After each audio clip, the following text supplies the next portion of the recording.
راديو إرنا راديو إرنا كاب كتما باريس محلالف بإرتورن غازت إنياتا زدالو نتا راديو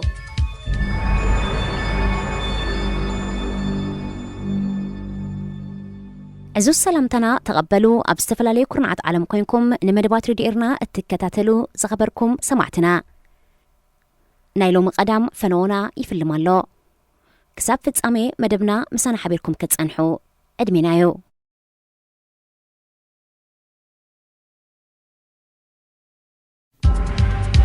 راديو إرنا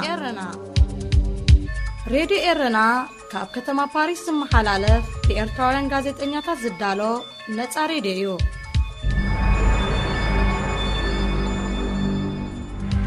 مس راديو إرنا يخم زلكم زغبركم سمعتنا ازي صومناوي فتصاميتاتيو أبناي سنبت فتصاميتات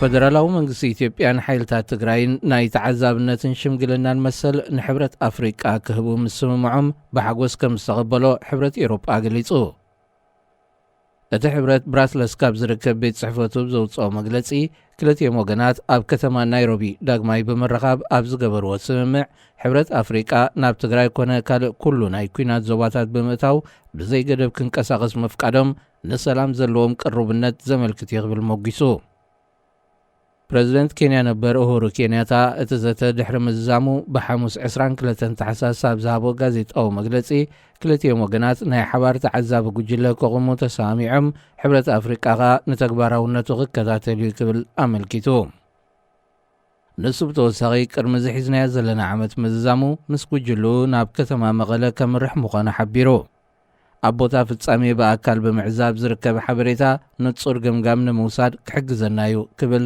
ኡሁሩ ኬንያታ ይገልጽ ፈደራላዊ መንግስቲ ኢትዮጵያን ሓይልታት ትግራይን ስምምዕ ንዘተ ሰላም ፕሪቶሪያ ኣያኽበረን ብምባል ሓድሕድ ክወቓቕሱ ድሕሪ ምጽናሖም ብዕለት 22 ታሕሳስ ናይ 2 መዓልታት ዘተ ኣብ ናይሮቢ ኣካይዶም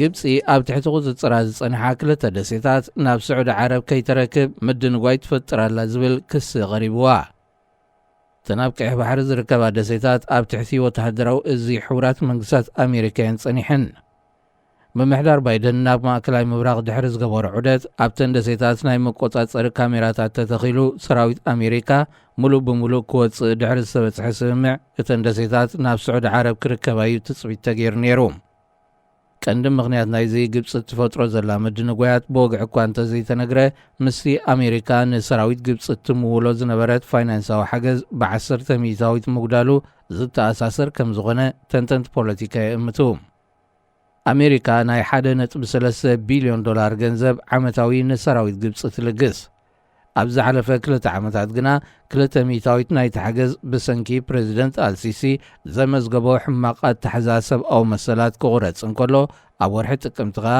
ተወሳኺ 75 ሚልዮን ዶላር ተቖሪጹ እዩ ነዚ ተቖሪጽዋ ዘሎ ፋይናንሳዊ ሓገዝ ንኽትረክብ እምባርያ ግብፂ ኣብ ልዕሊ ኣሜሪካ ጸቕጥን ምፍጣር ነዘን ኣብ ቀይሕ ባሕሪ ዝርከባ ክልተ ስትራቴጂካውያን ደሴታት ናብ ስዑድ ዓረብ ከይተረክበን ትደናጎይ ዘላ ክብሉ እዮም እቶም ተንተንቲ ትዕዝብታቶም ዝገልጹ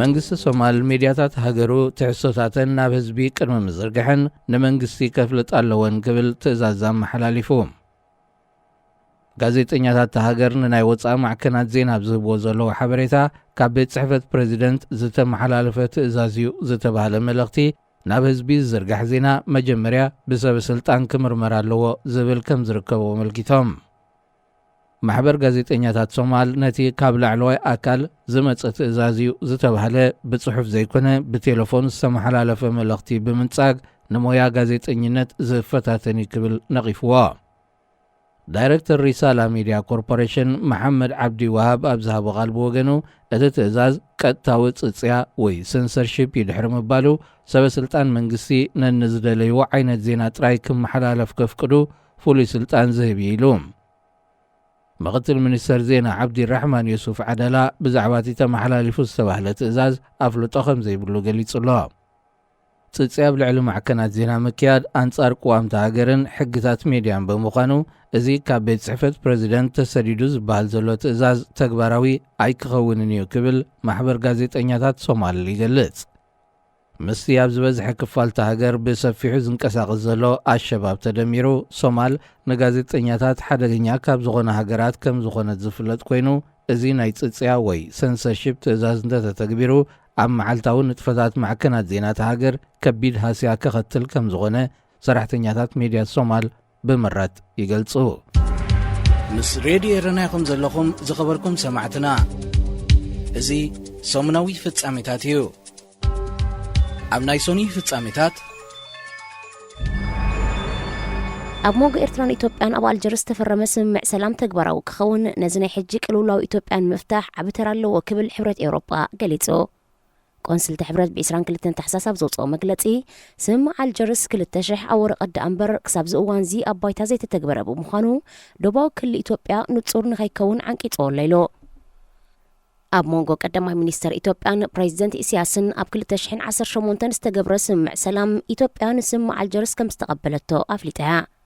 ኣብዚ ኣብ ሞንጎ ፌደራላዊ መንግስቲ ኢትዮጵያን ሓይልታት ትግራይን ዝግበር ዘሎ ዘተ ንሰላም ኤርትራ ካብ መሬት ትግራይ ትውፃእ ዝብል ጠለብ ካብ ሓይልታት ትግራይ ዝቐርበሉ ዘሎ ምኽንያት ምስቲ ናብ ናይ ቅድሚ 2000 ዓመተ ምህረት ዝነበረ ደቡባዊ ክልል መለስ ዝብል ጻውዒቶም ከም ዝተሓሓዝ ስሞም ካብ ምግላጽ ተቆጠቡ ሰበስልጣን ኢጋድ ንዘ ሪፖርተር ኣብ ዝሃብዎ ቃል ገሊጾም።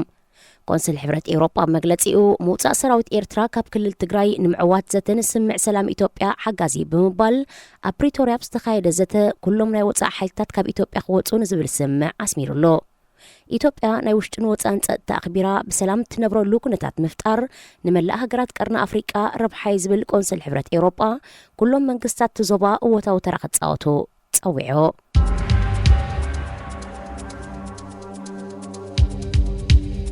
ኣብ ዞባ ዳርፉር ናይ ሱዳን ኣብ ሞንጎ ቀቢላታት ብዝተወልዐ ግጭት ብውሕዱ 11 ሰባት ከም ዝተቐትሉ ወግዓዊ ማዕከን ዜና መንግስቲ ሱዳን ኣፍሊጡ።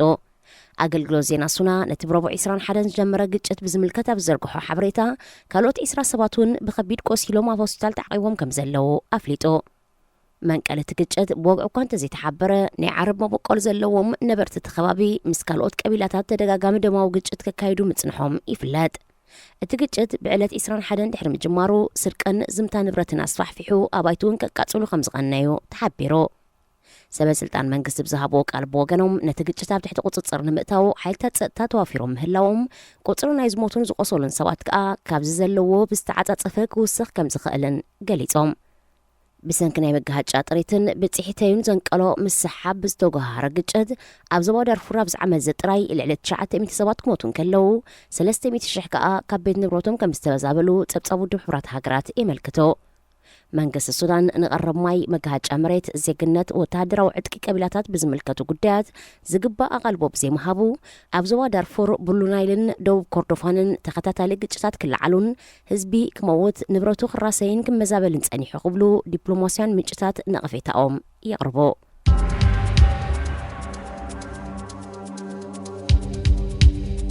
ፕሬዚደንት ደሴታት ኮሞሮስ ናይ ዝመጽእ ዓመት ኣብ ወንበር ሕብረት ኣፍሪቃ ክርከብ እዩ። ነቲ ናይ ኣቦ ወንበርነት ስልጣን ንምውድዳር ሕፁያት ኮይኖም ቀሪቦም ዝነበሩ መራሕቲ ኮሞሮስን ኬንያን እዮም ነይሮም። እንተኾነ ፕሬዚደንት ኬንያ ዊልያም ሩቶ ብገዛእ ፈቃዱ ካብቲ ውድድር ብምእላዩ ፕሬዚደንት ኣዛሊ ኣሱማኒ ብዘይተኸራኻሪ ነቲ ስልጣን ክርከቦም ምዃኑ ሕብረት ኣፍሪቃ ብዘውፅኦ መግለጺ ኣፍሊጡ።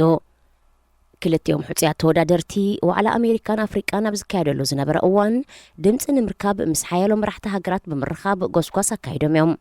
እንተኾነ ፕሬዚደንት ዊልያም ሩቶ ኣብ መወዳእታ ሰዓት ንምንታይ ካብቲ ውድድር ከም ዝሰሓበ ብወግዒ ኣይተገልጸን። ፕሬዚደንት ሩቶ ውድድር ምቁራጹ ዓብ መራሒ ምዃኑን ንሰላም ኩሉ ግዜ ዝሰርሕ ምዃኑን ይርዩ ክብል ፕሬዚደንት ኣዛሊ ድሕሪ ምግላጽ ስልጣን ኣቦ ወንበርነት ብሓጎስ ይቕበሎን ክሰርሓሉን ኢሉ። ፕሬዚደንት ኣዛሊ ኣብ 1999 እዩ ብወተሃደራዊ ዕልዋ መንግስቲ ናብ ስልጣን መጺኡ። ኣብ 2018 ዓመተ ምህረት ከዓ ንቅዋምቲ ሃገር ብምቕያር ክሳብ 2029 ኣብ ስልጣን ዘጽንሖ ሕጋጋት ኣታኣታትዩ። ምስ ሬድዮ ኤረና ኢኹም ዘለኹም ዝኸበርኩም ሰማዕትና እዚ ሰሙናዊ ፍጻሜታት እዩ። ኣብ ናይ ሶሉስ ፍጻሜታት ኣብ ኤርትራ 5.5 ሬክተር ዝዓቐኑ ምንቅጥቃጥ መሬት ከም ዘጋጠመ ጀርመናዊ ትካል ምርምር ጂኦሳይንስ ኣፍሊጡ። እቲ ብዕለት 26 ታሕሳስ ኣብ ከባቢ ሰዓታት 3 ድሕሪ ቀትሪ ከም ዘጋጠመ ዝግለጽ ዘሎ ምንቅጥቃጥ መሬት ካብ ከተማ ኣስመራ 150 ኪሎ ሜትር ንደቡባዊ ምዕራብ ኣብ ዝርከብ ከባቢታት ከም ዝነበረ እቲ ትካል ገሊጹ። እዚ ምንቅጥቃጥ መሬት 10 ኪሎ ሜትር ዑምቀት ዘለዎ ብምዃኑ ኣብ ሰብን ንብረትን ከቢድ ጉድኣት ከውርድ ከም ዘይከኣለ ይግለጽ። እንተኾነ መንግስቲ ኤርትራ ንዝወረደ ዕንወት ብዝምልከት ወግዓዊ ሓበሬታ ስለ ዘይውፅእ ክብደቱ ንምግማት ኣጸጋሚ ምዃኑ ትካል ምርምር ጂኦሳይንስ ኣፍሊጡ። ዩሮፒያን ሜዲተራንያን ሴይስሞሎጂካል ሰንተር ብወገኑ ኣብ ዘርግሑ ሓበሬታ እቲ ኣብ ኤርትራ ዘጋጠመ ምንቅጥቃጥ መሬት 5.3 ሓይሊ ከም ዝነበሮ ኣፍሊጡ። ተመሳሳሊ ምንቅጥቃጥ መሬት ኣብ ተመሳሳሊ ሰዓት ኣብ ከባቢታት መቐለን ዓዲግራትን ከም ዘጋጠመ ሰሞያት ዓውዲ ኣብ ዝህቦ ዘለዉ መግለፂታት ኣመልኪቶም።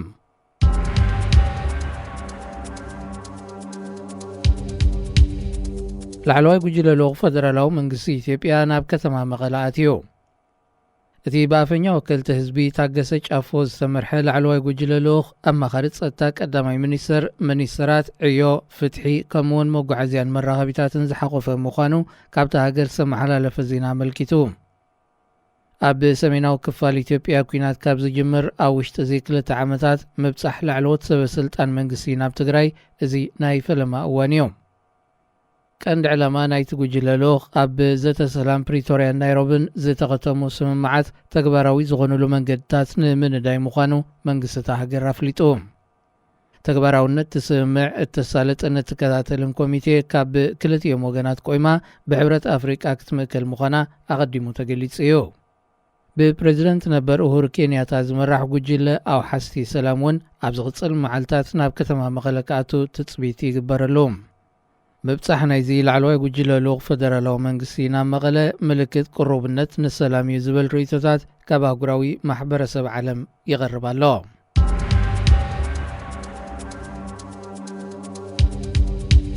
ግብፂ ኣብ የመን ኣብ ዝካየድ ዘሎ ኩናት ኢድ ከይተእቱ ሓይልታት ሕቲ ኣጠንቂቖም።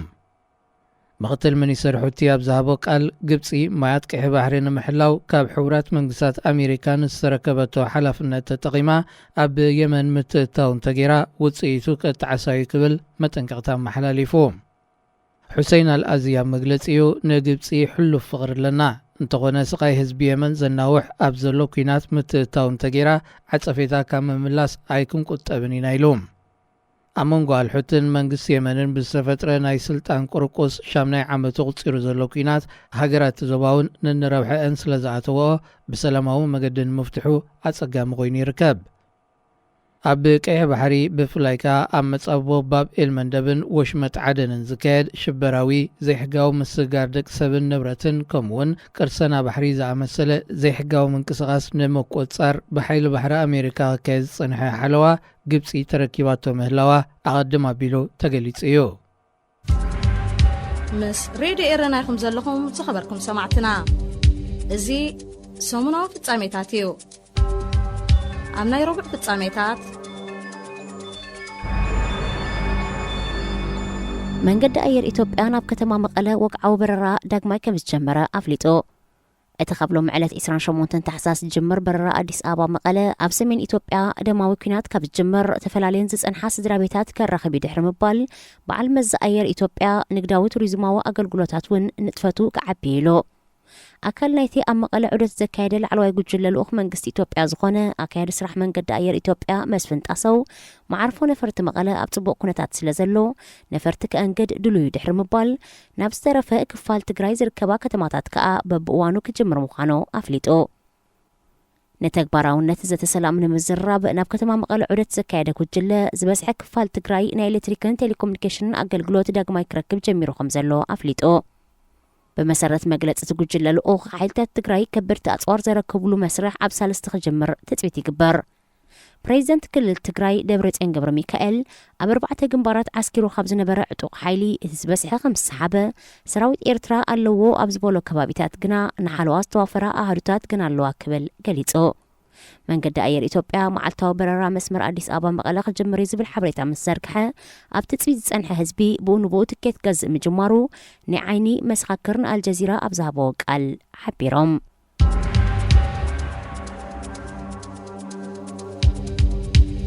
ካብ ናይ ኢትዮጵያ ዜና ከይወፃና በዓል መዚ ሜድያት ሃገር ሃይማኖታውያን ትካላት ሜድያ ንህዝቢ ኣብ ዝፍንዎ ትሕሶታት ጥንቃቐታት ክገብራ መተሓሳሰብ ኣቕሪቡ።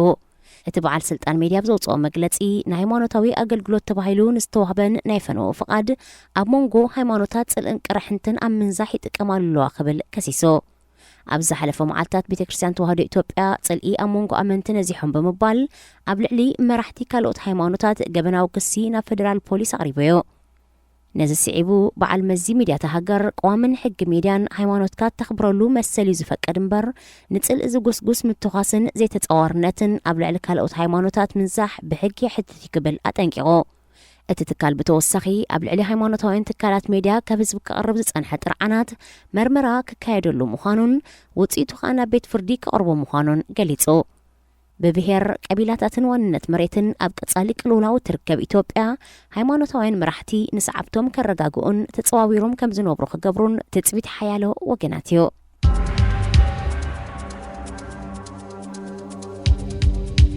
ኣብ ደቡብ ሱዳን ዝካየድ ዘሎ ግጭት ክሃድእ ትካላት ረድኤትካ ንዝተጸገመ ህዝቢ ክሕግዛ ፕሬዚደንት ኬንያ ዊልያም ሩቶ ጸዊዑ።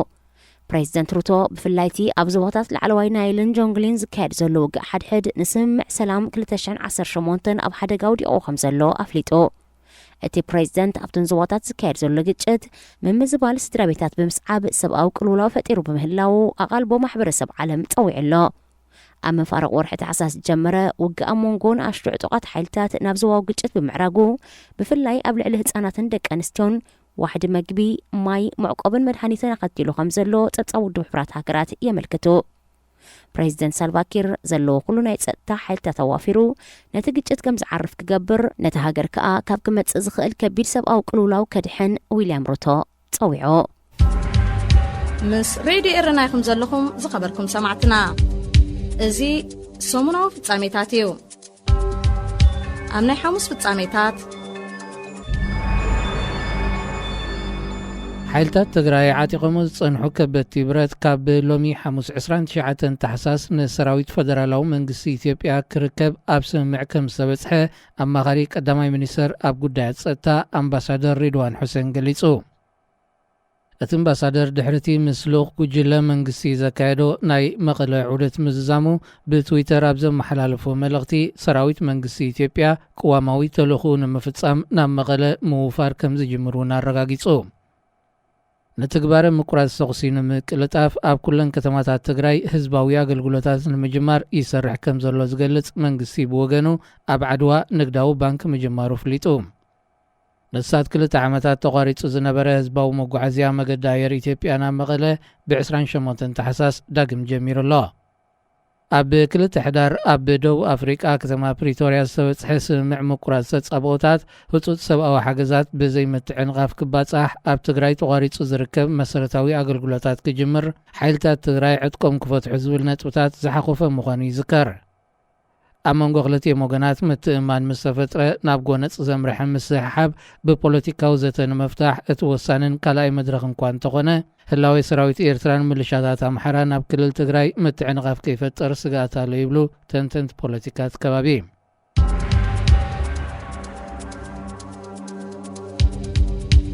ኣሸባብ ንነዊሕ ዓመታት ሒዝዎም ዝጸንሐ 14 ኢራናውያን ገፈፍቲ ዓሳ ኣብ ሳልስቲ እዚ ናብ ዓዶም ተፋንዮም። እቶም ኢራናውያን ናብ ዓዶም ክፋኑ ዝኽኣሉ ኣብ መንጎ መንግስቲ ኢራንን ዓበይቲ ዓዲ ሶማልን ክካየድ ድሕሪ ዝጸንሐ ነዊሕ ዝወሰደ ዝርርብ ምዃኑ ኣገልግሎት ዜናታ ሃገር ሓቢሮም። ኣብ ዝተፈላለየ ከባቢታት ሶማል አንጻር ኣሸባብ ስርሒታት ዘካየድ ዘሎ ሰራዊት 14 ኢራናውያንን 6 ፓኪስታናውያንን ከም ዝረኸበ ብሰንበት 25 ታሕሳስ ገሊጹ እዩ። ገለ ካብቶም ወጻእተኛታት ኣብ 2014 ዝተታሕዙ ምዃኖም ዝጠቐሰ ፖሊስ ሶማል ገለ ድማ ኣብ መፋርቕ 2019 ኣብ ደቡባዊ ገማግም ሶማል ሃራር ድሒር ኣብ ዝተባህለ ከባቢ ኣብ ኢድ ኣሸባብ ዝኣተዉ ምዃኖም ኣስሚሩሉ። እቶም ኢራናውያን ናብ ኣህጉራዊ ማዕርፎ ነፈርቲ ተሄራን ኣብ ዝበጽሕሉ ሰበስልጣን መንግስትን ቤተሰቦምን ምዉቕ ኣቀባብላ ገይሮምሎም። ኣብ ገማግም ባሕሪ ሶማል ዝካየድ ዝነበረ ቅርሰና መራኸብ እናጎደለ እኳ እንተመፀ ኣብቲ ክልማይ ብንኣሽቱ ጀላቡ ዝንቀሳቐሱ ገበብቲ ዓሳ ክጭወዩ ምጽንሖም ይፍለጥ። ምስ ሬድዮ ኤረና ኢኹም ዘለኹም ዝኸበርኩም ሰማዕትና እዚ ሰሙናዊ ፍጻሜታት እዩ። ኣብ ናይ ዓቢ ፍጻሜታት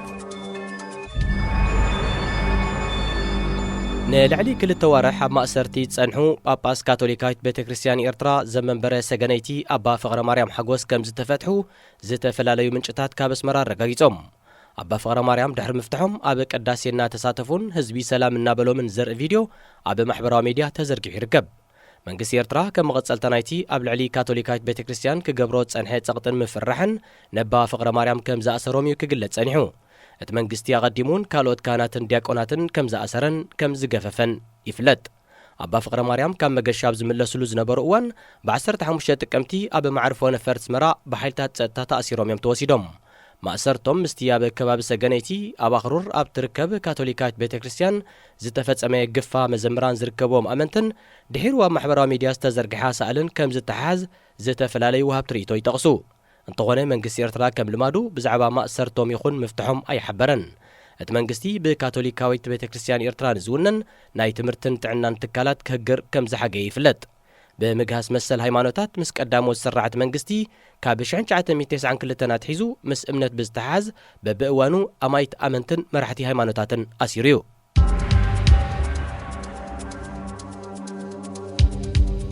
ኣብ ካናዳ ፖሊስ ካልጋሪ 24 ዓመት ንዝዕድሚው ሳሙኤል ወልዳይ ሃይለ ንዝተባህለ ኤርትራዊ ብምቕታል ዝተጠርጠረ ዮሴፍ ሓጎስ ዝተባህለ መንእሰይ ይህደን ከም ዘሎ ኣፍሊጡ።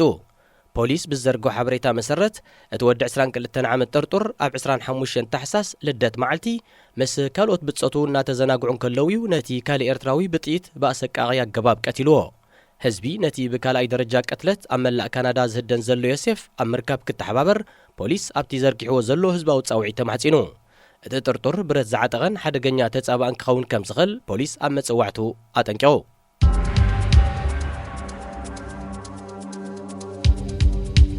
ፕረዚደንት ጅቡቲ እስማዒል ዑመር ገሌ ኣብ ሶማል ወግዓዊ ናይ ስራሕ ምብጻሕ ምክያዱ ማዕከናት ዜናት ሃገር ሓቢረን።